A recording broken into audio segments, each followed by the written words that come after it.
Australians are missing out on up to $500,000 in retirement because superannuation works better for providers than customers.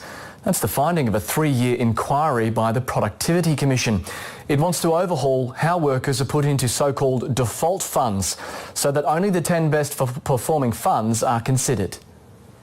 Have you consolidated all your super, Tim? Patrick Poke is a rarity, a millennial who's across his superannuation.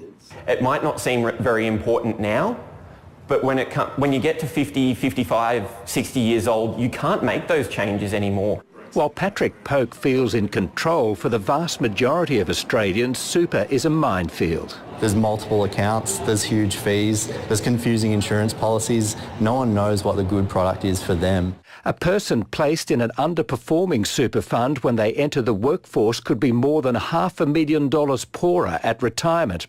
High fees can chop $100,000 off retirement income. Unsuitable insurance and having more than one super fund are also costly.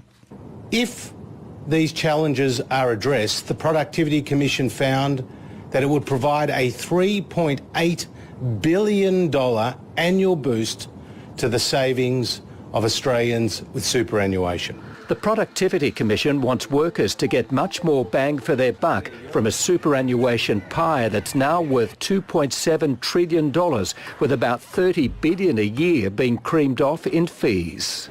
Central to that is an overhaul of the way workers are placed in super funds by their boss if they don't choose their own. Those default funds are dominated by industry funds because they're stipulated in award agreements. The Commission says it should be about performance though, and only the 10 best performers should be considered.